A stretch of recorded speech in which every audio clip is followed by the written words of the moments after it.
Hola, ¿qué tal amigos? Bienvenidos una vez más a HunterTech.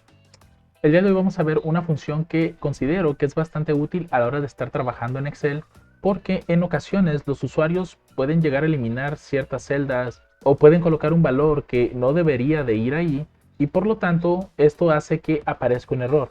Recuerden que nosotros ya tenemos creo que fueron 2 videos los que hicimos mostrando 10 errores que usualmente aparecen dentro de Excel.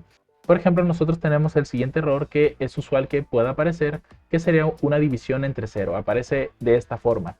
Y hay otros errores, por ejemplo, está el error de ref, el error de valor, entre muchos otros que voy a tratar de colocar esos videos en la esquina de acá o al final del video. Posiblemente pueda dejar uno y ya ustedes pueden ir a buscarlo. Entonces, ¿qué hacemos con estos errores? Porque, por ejemplo, alguien que no esté muy experimentado en el uso de Excel va a ver esa palabra y no va a saber qué ocurrió.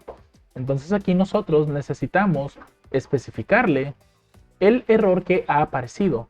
Digamos aquí, por ejemplo, tenemos la función de contar puntos .si, me está haciendo un conteo en aquellas celdas que sean mayores a 3. Evidentemente, las siguientes 3 cumplen con esa condición, por eso nos aparece 3. Y si yo cambio a 0, por ejemplo, ya me aparece el número 2, o incluso si yo colocara una palabra, pues no ocurre nada. Pero ¿qué pasa, por ejemplo, si el usuario llega a eliminar la referencia? Por ejemplo, llega a eliminar estas 3 celdas, siguen estando allí, pero ya no es la misma referencia. Por lo tanto, aquí ya me ha aparecido un error y yo necesito decirle al usuario qué es lo que ha ocurrido.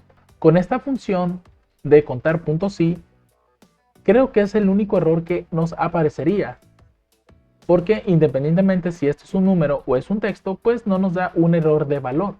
Por lo tanto, nosotros necesitamos especificarle al usuario qué es lo que ha ocurrido.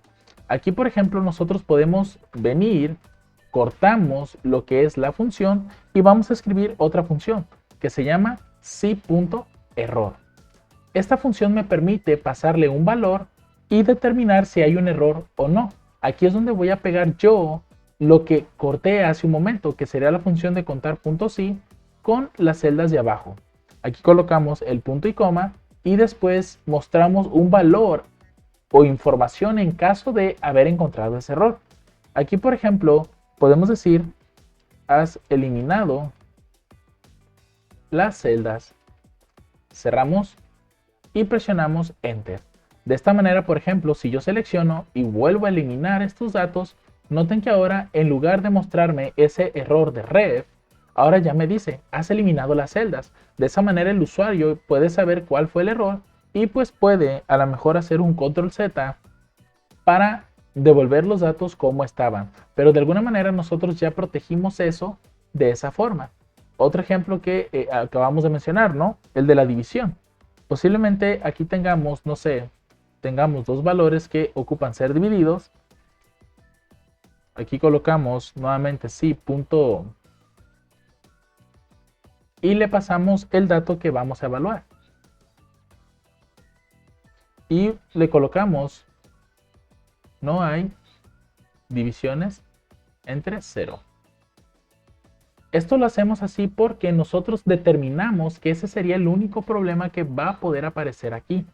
Entonces, por ejemplo, aquí tenemos lo siguiente: vamos a hacer la división entre estos 2 valores y hasta el momento me está mostrando el valor, ¿cierto? No me está mostrando ningún tipo o ninguna clase de error. Pero ¿qué pasa aquí, por ejemplo, si yo coloco un 0? Obviamente no se va a colocar este 0 de forma intencional, sino que ustedes, por ejemplo, al estar haciendo un cálculo o algo, es posible que ese campo les llegue a dar 0.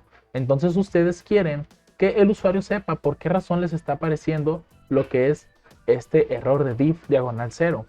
Es por eso que yo les recomiendo mucho que utilicen esta función de si.error en alguna zona donde ustedes sepan que es probable que aparezca un error. Y ya ustedes allí con algún texto pueden definir: oye, has ingresado algún valor pues no válido. Nada más que si especifiquen, ya sea que sea un error de referencia porque el usuario eliminó las celdas, que sea un error, por ejemplo, aquí de división entre 0, entre otras cosas. Y pues esto sería todo, amigos.